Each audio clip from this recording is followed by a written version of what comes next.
Hearing loss is not a very typical thing that you would expect from somebody my age. And to be honest with you, I often get questions about it from people of all sorts of different ages, specifically more senior people, because they are going through something similar with hearing aids. My story is a little bit different because I learned at a very young age that my family was genetically disposed to hearing loss. So I always thought, there is a chance that I could lose my hearing. If I did lose my hearing, when would it happen? Would it happen later in life? Would it happen younger? My first realization that I was dealing with hearing loss was when I was about 33 years old. I went to the audiologist because I noticed at work there were certain people I could hear just great, and then there were plenty of people I just could not hear as well. And it's not that I couldn't hear them, I just could not make out exactly what they were saying all the time. So I got my hearing tested, and I probably was a little bit more attuned to this because of my family being predisposed to hearing loss. My audiologist that I saw at the time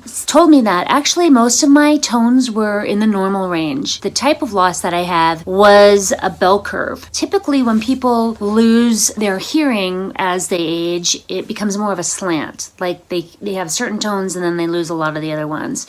Mine, I was like great on the high end and great on the low end, and some of the middle tones were going away, which is much more typical with genetically hearing loss. Before I go any further, I want to make sure I share with you that I am not an audiologist. I am not an ENT. I would suggest if you are experiencing hearing loss or tinnitus, seek medical advice from a licensed professional. This is just to share with you what my experience was. So those were my first signs of hearing loss. I waited a few years, and you fast forward about 6 years later. I was at a new job, and the way our offices were laid out, we had certain groups of people that were in one area, we had certain groups in another area. I found that if somebody from another area was talking to me, I got up and I went over to their desk and I would say, "Could you repeat that?" Or "What was that? What was that?" That's what I would say the most often. "What was that?" They would repeat it and I'd hear them and move on. What became really telling is I was doing a presentation. I was presenting to this big group, and this gentleman at this end would ask me a question, and I'd walk over there, say,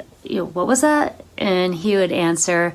And then the other gentleman on the other end would say something, and I'd walk over there and ask him again, "What was that?" He would say his thing. And so it became very apparent to me that I was struggling. So I went to the audiologist once again, and their advice was I need hearing aids. If I really want to improve the quality of my life, I needed hearing aids. That was really tough for me because I was only 39 years old. I was single. I was living this corporate environment lifestyle. The time I was running marathons and doing all kinds of stuff, half marathons. I really was having a hard time struggling with it, getting hearing aids. That and the fact that most insurance companies, they don't cover hearing aids.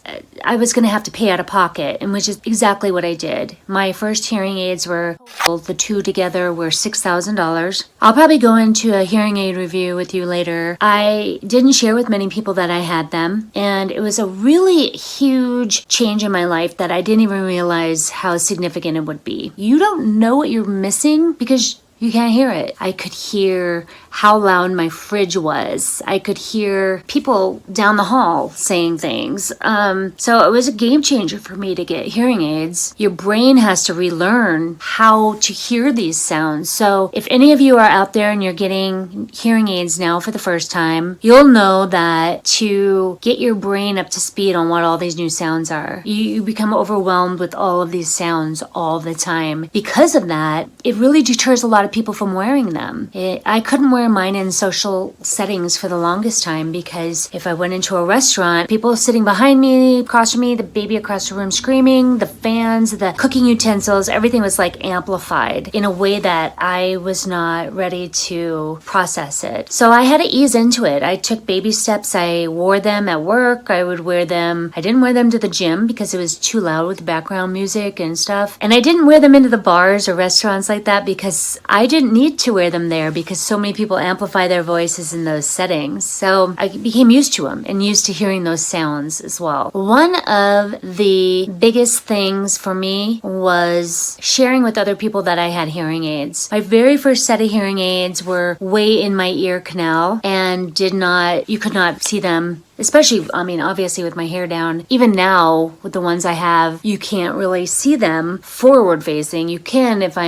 have my hair up. The first set that I had were very, very, very tiny. And I'm still very cognizant of what people's perceptions will be of me when they find out that I have them. It's a very real thing. If you have friends that are going through hearing loss, if you have family members that are dealing with it, it's a very emotional thing. It's not terminal, it's not life or death, but at the same time, to the person going through it, it's a lot. It's losing something. So you have to mourn it, be angry about it, and move on. The major difference that people don't realize, and I remember I told a few friends, hey, I have to get hearing aids, and I was upset about it, and they're like, hey, it's no different than glasses. But actually, it is really different than glasses. So if you can't read something, it doesn't really influence me that much. You can't read it. Okay. I can't hear you. We're both burdened. If I can't hear you, I'm going to ask you to repeat yourself. And I remember thinking of what a burden I was going to be to people, to have them repeat themselves or speak up, or that I would have to sit in certain spots in meetings. That was stressful. I felt like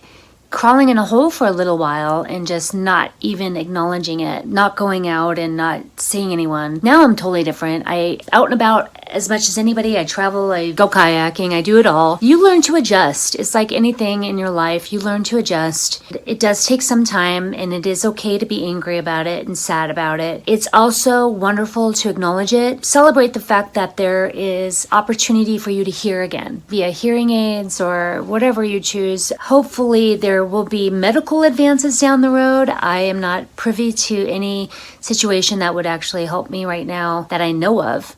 If you know of something, let me know. It's just going to be a gradual loss for some time. So I just wanted to do this video and let others know that you're not alone if you're going through hearing loss. It's not every day that a younger person has hearing loss. There are many of us out there, no matter your age. Get your hearing tested, and there's a lot of different ways that people can get hearing aids these days. So anyway, I wish you all well, and I hope you all know that I hear you when you say you are struggling with your hearing loss. So you're not alone. Take care.